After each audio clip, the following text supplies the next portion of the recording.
நிறைய நிகழ்ச்சியை கூப்பிட்றதால எல்லாத்தையும் அவாய்ட் பண்ணுறதுக்கு ஏதாவது ஒரு காரணம் கேட்பேன். பெரும்பாலும் டைரக்டர் நம்ம யூனியன் இருக்க மாட்டாங்க இல்லையா, அதனால் நீ முதல்ல யூனியன் மெம்பரான்னு கேட்பேன். 90% இல்லைன்னா அங்கேயே ஃபில்டர் ஆகிடும். அதனால் வந்து நீ யூனியன் மெம்பரான்னு, ஆமாம் சார்ண்ணா. ஐயோ இப்போ நோ சொல்ல முடியாது. அப்புறம் மெதுவாக வந்து சார் அமீர் சாரும் கனி வராங்க, கனி அண்ணன் வராங்க, கனி தான் உங்களுக்கு ரெஃபர் பண்ணாருன்னு. நான் நிறைய நாளாக அமீருக்கும் கனிக்கு ஃபோன் பண்ணிட்டே இருக்கேன் அவரை சந்திக்கணும்னு. சரி இந்த மேடையிலையாவது சந்திப்போம் தான், அதுக்கு வர்றதுக்கு சரி அடுத்து வரலாமே அப்படின்னு நினச்சேன். அப்புறம் அடுத்த போட்டான், சார் நான் உங்கள் ஜூனியர் சார் அப்படின்னா. உடனே வந்தே தேரணும் அப்படின்னு.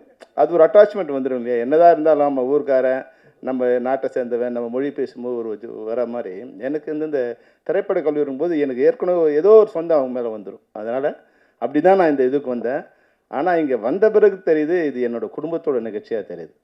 உண்மையாக இங்கே வந்த பிறகு ஏன் சொல்கிறேன்னா வந்து பூர்ணேஸ்வர் தேவ் வந்து எனக்கு வந்து ஒரு 10 வருஷமாக தெரியும். பையன்லேருந்து குழந்தையிலேருந்து தெரியும். வராமல் இருந்தால் மிஸ் பண்ணியிருப்பேன். ஒன்று நான் வந்து எனக்கு தெரியாது தேவ் நீ தான் ஹீரோன்னு எனக்கு தெரியாது, தேவ்னு எனக்கு தெரியாது. நான் வந்து உட்காந்து அமீர்கிட்ட சரி இந்த படத்தை பற்றி ஏதாவது பேசணுமே, என்ன பேசலான்னு, என்ன படம் சார், ஆனால் இது வந்து ஒரு யூத்ஃபுல்லான ஒரு க்ரைம் பேஸ்டு யூத்ஃபுல்லான கிளாசிக்காக இருக்குண்ணே. சரி அப்புறம் ஹீரோ பேர் என்ன பண்ணேன், அப்புறம் அது தேவ் அப்படின்னா, அப்புறம் ஹீரோயின் பேர் என்ன பண்ணேன், அதெல்லாம் நம்ம சைடில் என்ன நீங்கள் இது கனியை கேட்டேன் அப்படின்னா. உண்மையாக எனக்கு தேவ் பேர் மாற்றம் தெரியாது. நான் ரொம்ப கொஞ்சம் லேட்டாக வந்ததால் யார் உட்காந்துருக்காங்கன்னு கவனிக்கல. அப்புறமா வந்து கிரி பேசும்போது தான் ஆக்ட்ரஸ் ஃபிலிம் ஃபேக்ட்ரிங்கிறாங்களே, அப்புறம் சதீஷ் பேசும்போது சார் உங்கள் ஆஃபீஸில் ஒர்க் பண்ணணும்னு சொல்லும்போது தான் யார் இது அப்படின்னு பார்த்தா அப்புறம் பூர்ணேஷ். இதுதான் கன்ஃபார்ம் பண்ணியதுக்கு நான் கிரி கூப்பிட்டு கேட்டேன், ஏப்பா பூர்ணேஷ் தானே இதுன்னு. அந்த வகையில் பூர்ணேஷ் ரொம்ப ஆல் த பெஸ்ட். ஏன்னா அவங்க மாமா வந்து உலகத்தின் மிகச்சிறந்த மனிதர்களில் அவர் ஒருத்தர். அவங்க மாமா உலகத்தில் வந்து ஒருத்தருக்கு தீமையே தெரியாது, செஞ்சால் நன்மை தான் செய்வார் அப்படின்னா அது வந்து அந்த மனிதர் வந்து டெல்லி பாபு. மிகச்சிறந்த இயக்குநர்களை, மிகச்சிறந்த படைப்புகளை உருவாக்கிய மிகச்சிறந்த தயாரிப்பாளர். காலம் அவர்கிட்ட வந்து நம்ம வந்து பிரித்தா கூட அவர் வந்து அவரோட மெயினான அவரோட ஆம்பிஷன் வந்து பூர்ணேஷனை ஒரு பெரிய ஹீரோ ஆக்கணுங்கிறது தான் நிறைய தடவை என்கிட்ட சொல்லியிருக்காரு. அவர் மகன் தான் சொல்லுவார், மாமான்னு சொன்னார், எனக்கு தெரியாது. நான் ரொம்ப நாளாக வந்து அவரோட சன் தான் நினச்சிட்டு இருந்தேன். அவரோட அக்கா பையன் அவர் அடாப்ட் பண்ணியிருக்காரு. என்னோட பையன் தான் என்கிட்ட நிறைய இது சொல்ல சொன்னார். அதனால் வந்து அவர் எங்கே இருந்தாலும் பூர்ணேஷ் அவரோட ஆசை அவனுக்கு எப்பவுமே கிடச்சிட்டே இருக்கும். அதனால் நிச்சயமாக இந்த படம் மிகப்பெரிய வெற்றி அடையும். அவருடைய ஆசையால் இந்த படம் வெற்றி அடையும். இன்னொரு விஷயம் இங்கே வந்த பிறகு தெரிஞ்சது, கணேஷ் பேசும்போது சொன்னார் இல்லையா, ஒரு உணர்வு வந்து ஆடியன்ஸுக்கு வந்து அது போய் ரீச் ஆகிடும்னு.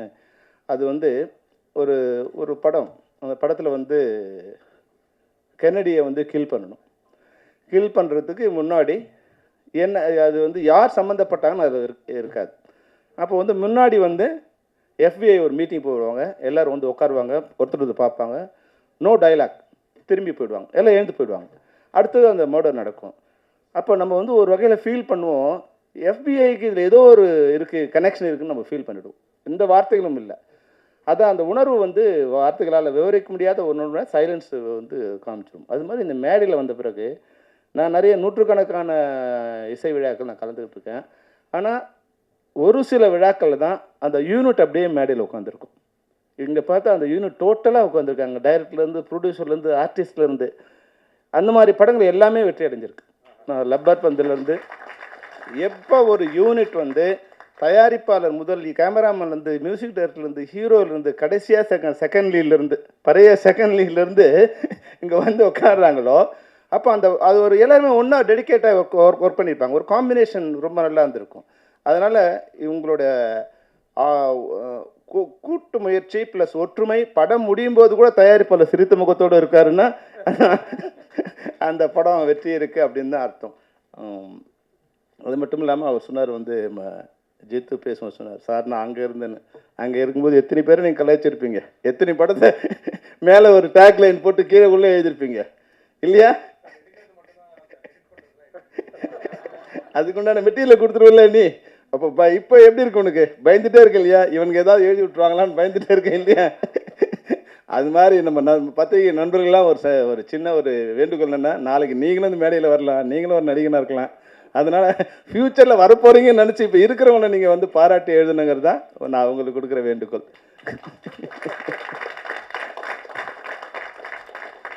நிச்சயமாக இந்த படம் வந்து என்னோடய பிரார்த்தனை தேவுக்காவது இந்த படம் ஓடணுங்கிறது தான். தேவ் வந்து எங்கள் குடும்பத்தோட எல்லாரோட மிக இனிமையான நண்பர். அவங்க அப்பா அவங்க மாமா எப்படி வந்து சின்சியராக இருந்தாரோ பங்க்சுவலாக இருந்தாரோ அதுபோல் அவர் மறைந்த பிறகு கூட நான் வந்து என்னோடய வீட்டில் இருக்காங்க போது அவங்க மாமா எப்படின்னா 5ஆம் தேதியான அந்த 11 மணிக்கு என்னோட ஒரு மெசேஜ் வரும், your rent has been deliver to அவர் இறந்த பிறகு கூட அதையே அவங்க ஃபாலோ பண்ணுறாரு தேவ் வந்து. அந்த சின்சியாரிட்டி அவ்வளோ அழகாக இருக்குது. மற்றபடி இங்கே இருக்கிற நிறைய பார்த்தா யூத்தாக இருக்குது. இது என்ன இப்போ யோலோன்னா என்னன்னு புரியல எனக்கு முதல்ல.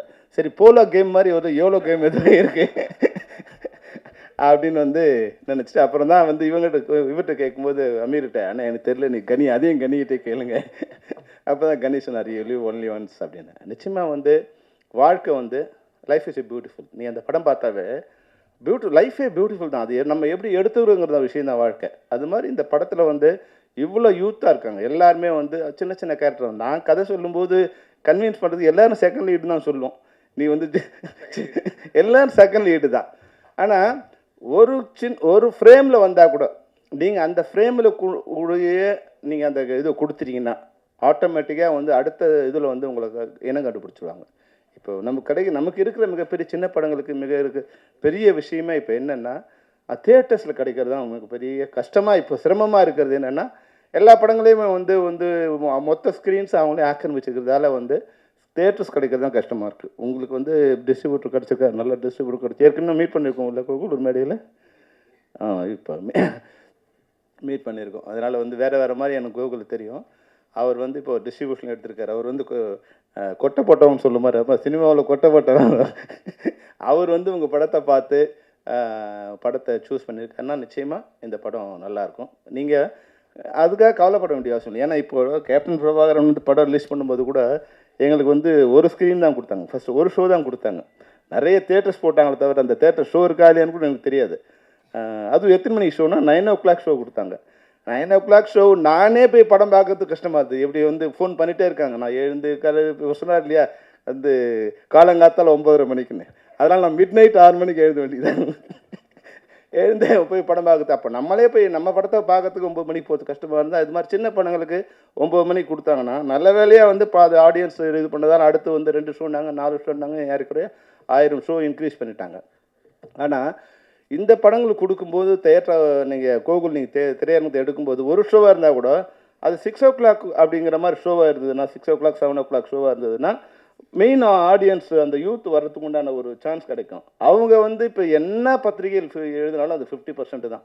உள்ளே வரவங்களோட ஆடியன்ஸோட ரெஸ்பான்ஸ் இருக்குங்களா அது ஆட்டோமேட்டிக்காக வந்து நீங்கள் அடுத்த ஷோவுக்கு அது இன்க்ரீஸ் பண்ணிடுது. அதனால் உங்களுடைய ஸ்க்ரீனை பார்க்கும்போது உங்களுடைய எவ்வளோ வந்து நீங்கள் எத்தனை ஷோ கிடைச்சாலும் பரவாயில்ல, ஒரு நல்ல தியேட்டர்ஸில் நல்ல இதுவாக பண்ணும்போது அந்த ஆடியன்ஸ் வெளியே வரும்போது இப்போ எல்லாம் எப்படி சிரித்தாங்களோ அது மாதிரி மக்கள் சிரிப்பாங்க. அந்த சிரிப்பு தயாரிப்பாளரும் சிரிப்பார், டிஸ்ட்ரிபியூட்டரும் சிரிப்பார், நீங்களும் சிரிப்பீங்க. மிகச்சிறந்த ஏன்னா உங்களோட ஒர்க்கை பற்றி கனி சொல்லிகிட்டே இருந்தார். நீங்கள் டெக்னிக்கலாகவும் ஏன்னா டிஎஃப்டியாக இருக்கிறதால உங்களுக்கு டெக்னிக்கல் ஒன்று சொல்ல வேண்டிய அவசியம் இல்லை. அது சரியான இயக்குனர்கிட்ட நீங்கள் வந்து அமீர் மாதிரி ஒரு ஆள்கிட்ட ஒர்க் பண்ணி வெளியே வந்திருக்கீங்கன்னாவே போதும். நீங்கள் 100 பேர்கிட்ட ஒர்க் பண்ண மாதிரி தான். அமீரோட நண்பராக இருக்கிறது வந்து ரொம்ப ஈஸி, அமீரோட அசிஸ்டண்டாக இருக்கிறது வந்து ஒரு டார்ச்சர். ஏன்னா நானும் அது மாதிரி ஒரு டைரக்டர் ஒர்க் பண்ண இல்லையா, அது எதுவுமே ரெடி இல்லாமல் போவாங்க, எல்லாமே அங்கே வேணும்னுவாங்க. நம்ம அடுத்த நாள் எதுவுமே அங்கே நமக்கு தெரியவே தெரியாது. கண்ணை கட்டி காட்டில் விட்ட மாதிரி வந்து அங்கே வந்து அவங்க வந்தாங்களா இவங்க வந்தாங்களாம் கேட்டால் அப்போ நாங்கள் பயந்து என்ன பண்ணுவோம், எல்லாத்தையும் ரெடி பண்ணி வச்சுருவோம். எப்போ கேட்பாங்கன்னா நீ ஷார்ட்டில் வந்து கட்டி 100 ஆட்டுக்கால் எங்கே பண்ணுறது, அந்த பயத்தில் நம்ம என்ன பண்ணுவோம், எல்லாத்தையும் ரெடி பண்ணி வைப்போம். அப்போ ப்ரொடியூசர் வருவார், யோ இதெல்லாம் எதுக்கே பண்ணீங்கன்னு. அப்போ டைரக்டர் போட்டு விடுவார், இதெல்லாம் நான் சொல்லவே இல்லையே. இவர் சொல்லுவாருன்னு நம்ம எதிர்பார்த்து வச்சுருப்போம். ஆனால் வந்து அது கேட்க மாட்டார். ஏதோ ஒன்று ஒரு குண்டூசி காணா போயிடும். குண்டூசி இல்லைன்னு வச்சுக்க, இவருக்கு சீன் வராது, இல்லை டைலாக் வராது. நமக்கு வந்து தெரிஞ்சிடும் அவருக்கு வந்து பெரிய ஆள், அவர் வந்து குண்டூசி இல்லைன்னு தெரிஞ்சிடும். குண்டூசி எங்கப்பா குண்டூசி தவிங்கன்னா நமக்கு தெரியும் அங்கே டைலாக் வரல இல்லை சீன் வரலன்னு யோசிச்சுட்டே இருப்பார். இல்லாத ஒன்று கேட்பார். அது மாதிரி அமீருக்கு வந்து அங்கே ஆத்தங்கரைக்கு போனால் தான் வந்து கட் பண்ணி தோணும். அது அவர்கிட்ட ஒர்க் பண்ணுறது. ஏன்னா நான் பழக்கும்போது தெரிஞ்சுக்கிட்டேன், படம் பார்க்கும்போதே தெரியுது வந்து எப்படி எடுத்திருப்பாங்க இந்த படம்னு. ஆனால் கூட அந்த டார்ச்சர்லாம் யாரும் விரும்பி பண்ணுறதில்ல. அந்த கலைஞனாக நீங்கள் போகும்போது அங்கே போகும்போது படத்தில் நடிக்கிறவங்க யார் ஒன்றாலும் இருக்கலாம், ஆனால் இயக்குனரோட மெயின் இது என்னென்னா, நான் வந்து ஒரு டைரக்டராக இருந்தால் நிச்சயமாக அமீர் அப்படி தான் இருந்திருக்கணும். அங்கே போகும்போது நாம அந்த கேரக்டரை அது மாறிடுவோம். அந்த கேரக்டரை மாறும்போது நீங்கள் உள்ளுக்குள்ளே ஒரு இது நடக்கும், ஒரு வேலை நடக்கும். அந்த வேலை நடக்கும்போது என் கண் முன்னாடி இது இருந்தால் நல்லாயிருக்கும், இது இருந்தால் நல்லாயிருக்கும், இப்படி நடந்தால் நல்லாயிருக்கும்னு வந்து எனக்கு தோணும். அதெல்லாம் முதல் நாள் தோணியிருக்காது நமக்கு, அப்போ தான் தோணும். அப்போ நான் கூட அது மாதிரி கொஞ்சம் கேரக்டர் தான் நான் சொல்லி பெரும்பாலும் எல்லா டேரக்டரும் அது மாதிரி கேரக்டர் தான் நம்ம வந்து. அதனால் வந்து அதை வந்து நம்ம அசிஸ்டண்ட்டுக்கிட்ட தான், ஏன்னா அதை வந்து தாலி கட்டாத மனைவி யாருன்னா அசிஸ்டன்ட் டைரக்டர் தான். எல்லா வகையான திட்டம் நம்ம வாங்கிக்கினே இருக்கணும், எந்த திட்டம். ஆனால் அசிஸ்டன்ட் டைரக்டருக்கு ஒரு ப்ளஸ் என்னன்னா, எந்த திட்டமே காதில் வழி போகும்போது மண்டையில் ஏறவேறாது. டைரக்டர் திட்டினா நமக்கு சந்தோஷமாக இருக்கும். டைரக்டர் நம்மக்கிட்ட பேசாமல் போனால் தான் கவலையாக இருக்கும். டைரக்டர் நம்மளை பனிஷ் பண்ணணும்னு நினச்சார்னா நம்மக்கிட்ட பேச மாட்டார், நம்ம அடுத்தவர்கிட்ட பேசுவார். நம்மளை விட்டுட்டு அடுத்தவனை கூப்பிட்டு ஷார்ட் சொன்னார்னா நம்ம அங்கே சரியில்லைன்னு அர்த்தம். நம்மளை எவ்வளோ திட்டினாலும் பிரச்சனை இல்லை. அது மாதிரி நீங்கள் திட்டினாலும் கவலைப்பட வேண்டிய அவசியம் இல்லை. இன்றைக்கி நீங்கள் மிகச்சிறந்த இயக்குனராக வரக்கூடிய எல்லா வாய்ப்புகளும் உங்களுக்கு இருக்குது. நல்ல தயாரிப்பாளர் வந்திருக்கார், நல்ல இயக்குனர் வந்திருக்காரு, சாரி உங்கள் டீம் வந்திருக்கு, நல்ல மியூசிக் டைரக்டர் வந்திருக்காங்க. ஜேவியர் வரும்போதே ட்ராக்கோட வந்திருக்கீங்க நீங்கள். ஏன்னா படத்தை ஆரம்பித்து ட்ராக் வாங்கிறதுக்கு இப்போ வந்து 1 வருஷம் ஆகுது. நீங்கள் படத்தை ஆரம்பிக்கிறதுக்கு முன்னாடியே ட்ராக்கோட கொடுத்துருக்கீங்க. அது மட்டும் சூரஜ் ஏன்னா அவங்க அப்பா வந்து என்னுடைய மிகச்சிறந்த நண்பர். நீங்கள் நல்லசாமி சொன்னீங்க, ஏன்னா மிகச்சிறந்த கேமராமேன், மிகச்சிறந்த டீச்சரு. அவர் கூட வந்து இவர் டெல்லி பாபு மாதிரி வந்து நல்லசாமி சார் வந்து பல கேமராமேன்கள் இன்றைக்கி வந்து டெக்னிக்கல் நாலேஜாக இருக்காங்கன்னா அது வந்து நல்லசாமி சார் தான். அவரோட மகன் வந்து இன்றைக்கி வந்து மிகப்பெரிய கேமராமேன். அவர் நிச்சயமாக அப்பாவோட அதில் வந்து ஒரு 10% இருந்தால் கூட போதும், நீங்கள் வந்து மிகச்சிறந்த கேமராமேன் ஆகக்கூடிய வாய்ப்பு இருக்குது. அது மாதிரி இருந்த எல்லாருக்குமே எங்களுடைய டீமில் இருக்க உங்கள் எல்லாருக்கும், தேவிகா உட்கப்பட, ஏற்கனவே எங்கள் சினிமாவில் தேவிகான்னு ஒருத்தர் இருந்தாங்க, அது மாதிரி நீங்கள் ஒரு தேவிகா மாதிரி மிகப்பெரிய ஆர்டிஸ்ட்டாக வரணும். மற்றபடி எல்லாருக்கும் வாழ்த்துக்கள். அது மாதிரி படவா கோபிக்கு வந்து கடைசியாக வந்து எல்லாரும் வாழ்த்துட்டு போட்டார்ல, என்ன கூப்பிட்டு அடி வாங்குறது ஒன்று இருக்குல்ல, எனக்கு ஒரு நன்றி சொல்லுவான்னு சொல்ல நீ பேசின விஷயத்தில் அவர் வந்து வெளியே கொண்டு வந்துரு. ஆனால் இன்றைக்கி வந்து அவர் இருக்கார். அவர் மூலமாக இயக்குநர்களுக்கு ஒரு சின்ன ஒரு அறிவுரை சொல்ல விரும்புகிறேன். அவர் வந்து ஒரு ப்ரொடக்ஷன் ஒன்று ஸ்டார்ட் பண்ணாங்க. உண்மையாக அந்த ப்ரொடக்ஷன் வந்து ரொம்ப பியூட்டிஃபுல் ப்ரொடக்ஷன். அது வந்து தமிழ் சினிமாவில் இந்திய சினிமாவுக்கே வந்து ஒரு புதிய அத்தியாயத்தை எழுதக்கூடிய ஒரு பியூட்டிஃபுல்லான ஒரு சப்ஜெக்ட், பியூட்டிஃபுல்லான டெக்னிக்கல். ஆனால் எனக்கு தெரியுது வந்து அது ஒரு பெரிய பள்ளம், அதில் போய் இவங்க விழப்போகிறாங்கன்னு. ஒரு மனைவி வந்து இல்லை சார் நாங்கள் விழுந்து தான் ஆகணுங்கிறாங்க. நாங்கள் ரெண்டு பேரையும் கரை மேலே நிற்க வச்சு கடிஞ்சு அவங்கள அந்த இதோடு வந்து அமுச்சு விட்டேன். ஆனால் அந்த டைரக்டர் வந்து என்னென்னா, அது மிகப்பெரிய விஷயம். அந்த பிரவீன் அவர் பேர், அவர் எங்கே இருக்கான்னு தெரியல, பாவம், எக்ஸ்ட்ராடினரி டேலண்டட் உள்ள ஒரு பையன். ஆனால் என்னென்னா மொத்தத்தையும் நமக்கே வரணும்னு நினைக்கிறார். மொத்த லாபமும் இல்லை மொத்தம் நமக்கே வரணும்னு நினைக்கும் போது அது இன்னும் அது வந்து ஏற்கனவே எவ்வளோ நாளாக இருக்கும், எவ்வளோ நாளாக இருக்குது படம் நம்ம பேசி 7 வருஷம் ஆகி கூட அந்த ப்ராஜெக்ட் ஒன்றும் வெளியே வராமல் இருக்குது. அன்றைக்கி வந்து இவங்கள உட்காந்து அதை பண்ணியிருந்தாங்கன்னா இந்திய சினிமாவுக்கு ஒரு புதிய திரைப்படம் உருவாகிருக்கும். ஆனால் அந்த படமும் வரல. இவங்க அதை போய் முழுக்கியிருந்தாங்கன்னா இன்றைக்கி கோபிங்கிற ஒரு ஆளே இல்லாமல் போயிருப்பார். அது மாதிரி தான் நடந்திருக்கும். அதில் வந்து காப்பாற்றி அவர் வீட்டுக்கு அனுப்பிச்சோம். ஆனால் அந்த பிரவீன் பாவம் எங்கே இருந்தாலும், இங்கே நீங்கள் இந்த மேடையில் இருந்தாலும் பரவாயில்ல, வெளியே எங்கே இருந்தாலும் பிரவீன் தயவுசெய்து எப்படியோ அட்ஜஸ்ட் பண்ணி தயாரிப்பாளரோட இல்லை நீங்களும் அட்ஜஸ்ட் பண்ணி அந்த ப்ராஜெக்டை வெளியே கொண்டு வந்தீங்கன்னா இந்திய சினிமாவுக்கும் உங்களுக்கு ஒரு நல்ல பேராக இருக்கும். வர்ற லாபத்தை மற்றவங்களுக்கு கொடுத்துருங்க. இதையோட உங்கள் வாழ்க்கை முடிய போகிறதில்ல. இன்னும் 100 படம் வந்து எனக்கு முதல் படத்துக்கு சம்பளம் வந்து 14,000 ரூபா தான். ஆனால் அடுத்த படத்துக்கு சம்பளம் எனக்கு 1 கோடி ரூபா. அதனால் முதல் படத்துக்கு சம்பளத்துக்கு அழையாதுங்க. முதல் படத்தோட ப்ராஜெக்டோட காஸ்ட்டு நம்ம சம்பளம். நான் நினச்சிக்கிட்டு அப்படி தான், 14,000 ரூபா எனக்கு சம்பளம்.